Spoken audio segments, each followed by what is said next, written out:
हीरापुर राज्य में उत्सव मनाया जा रहा था। वहां के राजकुमार अनमोल सिंह की 25वीं वर्षगांठ थी। अनमोल सिंह बड़े ही खूबसूरत और बहादुर राजकुमार थे। राज्य के आसपास रहने वाली सभी युवतियां अनमोल सिंह से विवाह करना चाहती थीं। जिस समय यह उत्सव मनाया जा रहा था, उसी समय दो सहेलियां, इच्छाधारी नागिन वसुंधरा और पाताल लोक की अप्सरा अवंती वहां से गुजर रहे थे और राजकुमार को देखकर दोनों ही उस पर मोहित हो गए। पूरे ब्रह्मांड का दर्शन करने के बाद भी ऐसा दिव्य पुरुष मैंने कहीं नहीं देखा। किसी भी हाल में मुझे इस युवक से विवाह करके इसकी पत्नी बनना है। इस पुरुष के नेत्र कमल की पंक्तियों के समान सुंदर हैं। इसके चेहरे का तेज मुझे अपनी तरफ खींच रहा है। इसकी पत्नी बनने का सौभाग्य प्राप्त करने के लिए मैं कुछ भी कर सकती हूँ। अगर ऐसी बात है तो चलो हम दोनों ही अपना भाग्य आजमाते हैं। देखते हैं राजकुमार हम दोनों में से किसको पसंद करता है। तुम सच कहती हो सखी, हम दोनों ही अपूर्व सुंदरियां हैं। हम दोनों को इनकार करने की कोई हिम्मत नहीं कर सकता। चलो हम दोनों ही अपनी अपनी किस्मत आजमाते हैं। मुझे इंसानी रूप में राजकुमार से अपने प्रेम का निवेदन करना होगा। मुझे पूरा विश्वास है कि मुझ जैसी अपूर्व सुंदरी को देखकर वह कभी इनकार नहीं कर पाएगा।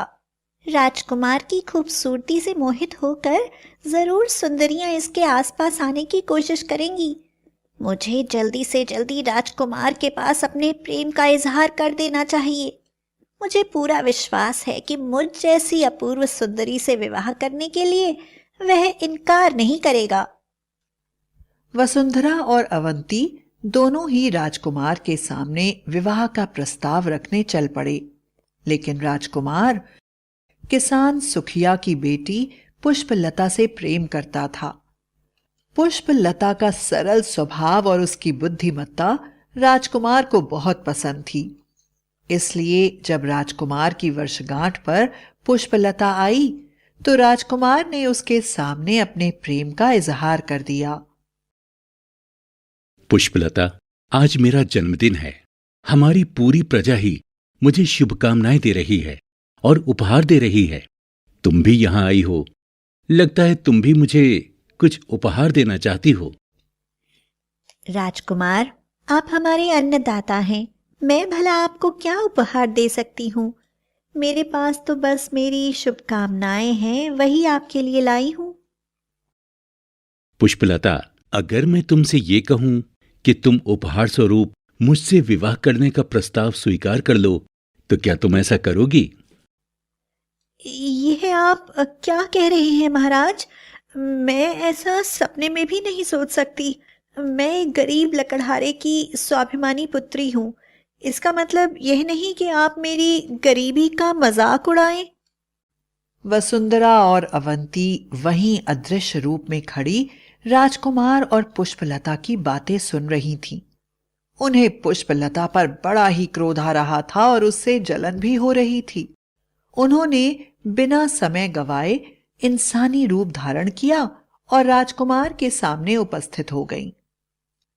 राजकुमार अनमोल सिंह, मैं अपूर्व सुंदरी वसुंधरा हूँ।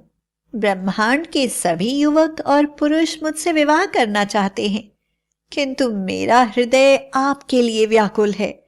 क्या आप मुझसे विवाह करेंगे? प्रिय राजकुमारी वसुंधरा, इसमें कोई शक नहीं है कि आप बहुत ही सुंदर हैं और कोई भी आपसे विवाह करके अपने आप को खुशनसीब समझेगा। किंतु मैं पुष्पलता से प्रेम करता हूं, इसलिए आपसे विवाह नहीं कर सकता।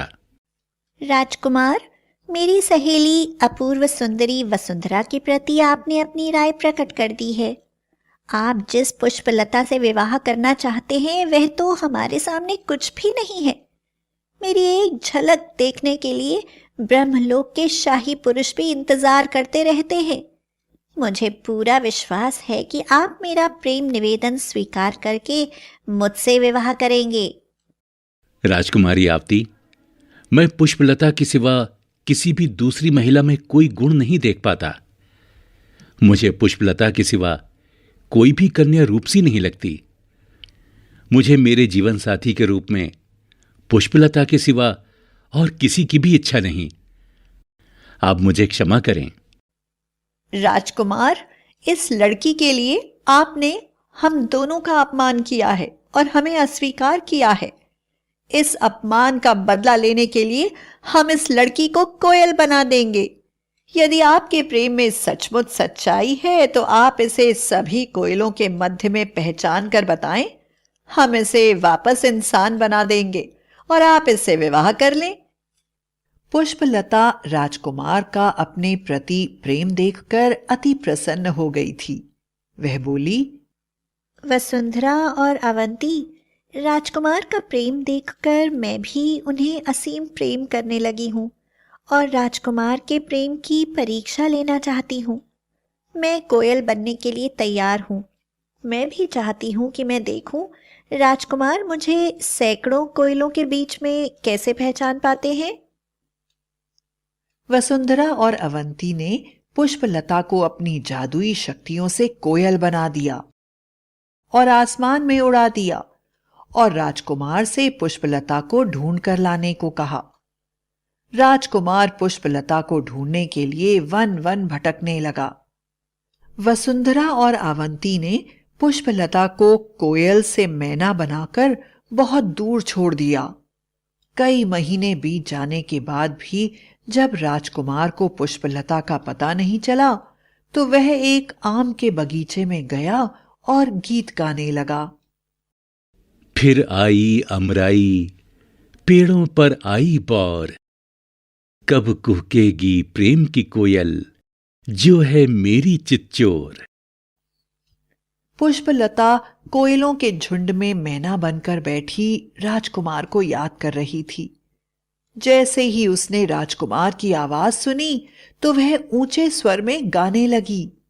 मधुर मिलन सजना से होगा कैसे, मैं मैना बन फिरती हूँ, तुम ढूंढो कोयल कैसे, मेरे नैना सावन भादो ढूंढो साजन ऐसे।